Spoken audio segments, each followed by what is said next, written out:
Hi there, I am Jennifer Elizabeth Masters. Thank you for joining me today.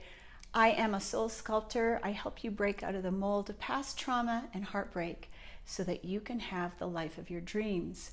And part of what I do is help my clients manifest. And I'm not talking about in a small way, in a very large way. Getting the love they want, the relationship they want, the house they want, the family they want, the business they want. So what we're talking about today is manifesting, but what we don't want. So I like to share my own personal experiences because, I can laugh at me, the past me, because my present and future me is vastly different than what I used to be. So, gosh, I look like I'm a little cockeyed today. Hello, there we go. Hi, Lynn, nice to see you. So, have you had an issue with manifesting the things that you don't want as opposed to the things you don't want? That's what the subject is today. So, I will tell you a couple of stories. And the first one is my ex-husband. So, when I first met him, one of the first things he said to me was, "I don't want to die like my father did at 52. That was the focus. That was what he didn't want, and he kept focusing on it. So I won't smoke so that I don't die like my father did at 52. I won't drink alcohol so that I don't die like my father did at 52. I won't eat red meat so that I don't die like my dad did, that was an addict, an alcoholic, and a sex addict." Okay, the long and the short of that story, he died right before his 53rd birthday, July the 4th, 2012.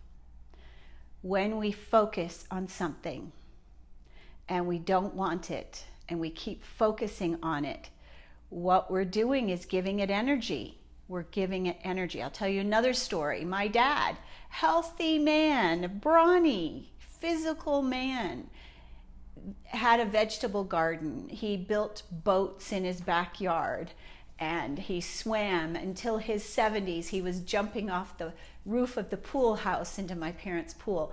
When we had the cottage, he swam with the best of us and was always physical, building something. So he was lifting and using his muscles. And so there were no gyms back then. People did physical labor to be fit, and my dad was one of those. So my dad worked shift work, and he'd go to work, and at night there wasn't a lot to do, and he would read and read and read, and self-taught, self-educated man, not a great, would you say, curriculum or education, but he continued to learn after he finished school and encouraged me to do the same. So he would read the newspaper cover to cover, and then he would come home and talk about the latest discovery of what caused cancer while he was eating, imbuing his food with the cancer-causing thoughts. And what does that do? It goes right through the bloodstream, becomes systemic. He died of leukemia. My mother, meanwhile, 98 years old today, not today, but July the 10th, and she said right then and there, "Oh, nonsense, I don't believe it for a second." Because he'd say peanut butter causes cancer, bacon causes cancer. But what really does cause cancer is our acid thoughts, thinking negative thoughts, hating ourselves, beating ourselves up, shame, guilt, negative thoughts manifest disease and illness. And so if you want to live a long, healthy life, yes, we need to eat a healthy diet, but we need to keep our thoughts clean. And I have a video on YouTube. It's now on YouTube. It is Clean Diet, Dirty Mind. So I would love it for you to subscribe to my YouTube video. Here's the bottom line, is that whatever we put energy into grows. And for those of you women that I've coached, I have a metaphor that I won't speak of today, but it brings a smile to my face. So there are some things that you give attention to, and they grow. Think of those things. Okay, flowers, you water flowers and they grow. You give something energy and it grows, it gets bigger. So we don't want to focus on the things we don't want. We want to put our attention on the things we do want, right? And so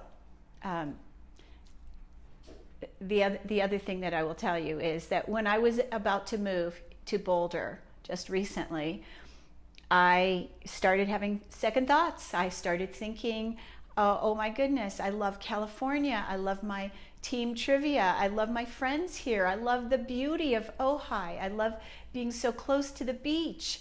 And I was of two minds. I was thinking, oh yes, I'd love to go to Colorado, but I don't want to leave California. And so the universe doesn't know what to do. And so the universe goes, well, she doesn't know what she wants. Might as well take our hands off this one and go help somebody who does know what they want. So there's two things at play here. One, focus on what you desire as opposed to what you do not desire. That's number one. Be crystal clear about what you want. Write it down.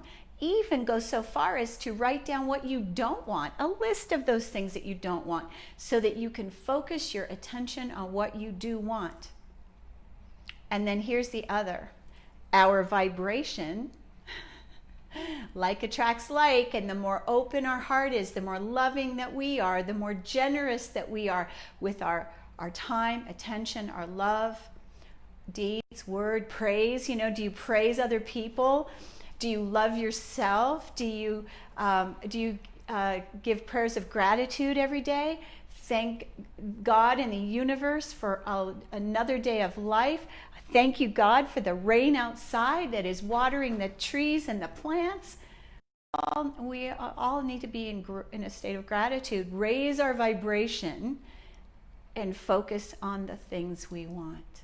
And so the energy we hold, if we feel like a victim, we're going to attract more victimization. If we are afraid, we're going to attract things that we fear.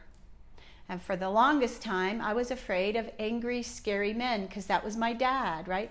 Big, burly man that was angry all the time. And he would, you know, he's very gruff and had that bah humbug kind of attitude. I was terrified of my dad. And what did I attract? Men that scared me, because that was my focus. So we want to put our attention, our thoughts, our energy, attention on the things we desire, not the things we don't. So don't focus on dying at 52. Don't focus on creating cancer in your body. I'm vibrantly healthy. Thank you for my vibrant health. Thank you for this day. Thank you for the joy in my heart. And how can I be more generous to my fellow man? Because the more we give, the more we receive. Have you learned that yet? Powerful. It's a powerful truth. All right, my dears, I have got to go about my day today, and I've got to go join a former client who is getting ready to go through a major divorce, and I have been supporting her for some time. So here's the thing. Wherever our thoughts and heart and energy resides, that's going to be what we continue to attract. So we want to raise our vibration. We want to heal the past. And if you can't do it alone, I know just the person that can help you do it. I'm Jennifer Elizabeth Masters. My website is jenniferelizabethmasters.com. I have a free download, Transmuting Worry, and it is powerful. I love you. Thanks so much for being here.